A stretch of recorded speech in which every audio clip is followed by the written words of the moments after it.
Qureshi, a student at Jahangarnagar University. Thank you so much for being part of the stream today, Prapti. You've been joining the protests. I believe you just came home from one. Why have you been taken to the streets? Simply, we are now in the streets. Thousands of our brothers and sisters have died. Thousands are being abducted and thousands are being picked up in jail. So now the people of Bangladesh, even the students, the job holders, the singers, the writers, everyone is out on the roads. Everyone is out online so that they could protest and they could ask for their rights as a citizen and as a human being. The government is disputing those figures and the figures of people killed, but I have heard from students in Bangladesh saying that the country has been transformed. It felt like a war zone. Did you feel the same? And what is the situation like now? Completely, this still feels like a war zone. I don't know if I'm going to be picked up the next. We don't know when and from where the students are going to be picked up. We know still there are no freedom of expression. We cannot even move to the streets. Students are being abducted and being picked up from their home in plain clothes. The police and the detective branch of Bangladesh have been picking up students, student leaders. Our one coordinator, Arif Suhel, he's been given false case and false accusations. So we are watching mass arrest from the roads. The students are simply on the roads and the police are arresting them, right?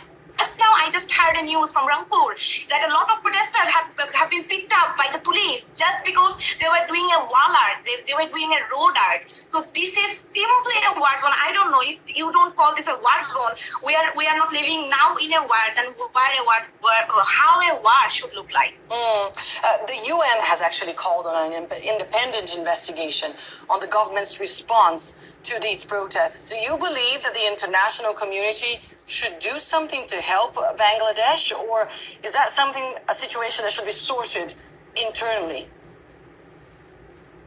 Absolutely not. The government could solve the matter internally when, before all the bloodshed, before our brothers and sisters have died by the bullet shot. This is now a matter of our rights, a matter of democratic rights, and the government is completely committing the crimes against humanity.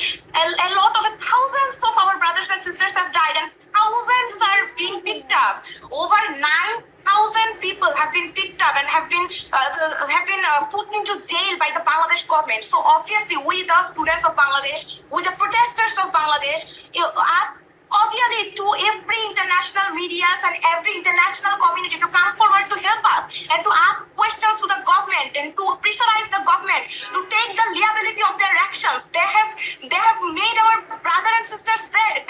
The police have shot open fire from the helicopter, from the rooftop to our brothers and sisters. They have died, and those who are alive, we are completely in tension and complete terror. We don't know when we are going to be picked up next. We don't know how or how much days we can be in roaming in free daylight. And the citizens are dying here. The innocent unarmed citizens, people, the Bangladeshi police, the border guard Bangladesh, the Bangladeshi army, the detective branch of Bangladesh, CID, everyone is committing crime against the unarmed innocent civilians, unarmed innocent students and people of Bangladesh. And this is not an internal matter anymore. The international media, the international community should come forward to save ourselves, to help ourselves, and to help humanity. What you're describing is an atmosphere of violence, but also of a lot of fear. Where do you see this protest movement going now? I mean, you just described students are being picked up randomly. Some of the leaders of this movement have been detained. Some are missing. Where do you see the movement going next? The movement is not about quota anymore. Our brothers and sisters have died. We don't even know the actual number. The government said they are yet to determine, but we assume there are officially in the newspapers, we saw the records of over 250 deaths. And you know, the children could not even help themselves from the brutality of the Bangladeshi police and Bangladeshi government. 4 years old, 6 years old, 11 years old students and children have died. 14 and 16 years old children have died. And even the Bangladeshi government, the Bangladeshi court have put the minor children in handcuffs They're handcuffed and they're put into jail, not even in the children's juvenile court. They are giving the actual court to the minor children. And we think this is not about quota, absolutely not about quota anymore. These are the protests are about our democratic rights. The protests are about rights for as a human being, for the humanity. And the movement has started as a young-led movement, as a student-led movement, but it has become a mass uprising of the whole people of Bangladesh. Many women leaders have been picked up, and you already know that many are in detention, many are being held up, many are given false cases, just I have said previously. But we all believe us, we all are leaders now, we all are coordinators now, and we will continue our fight till this fascist regime, till this autocratic regime is down, till this autocracy is down, and till our demands are met. Prapti, thank you so much for joining us here on the stream today. Thank you a lot.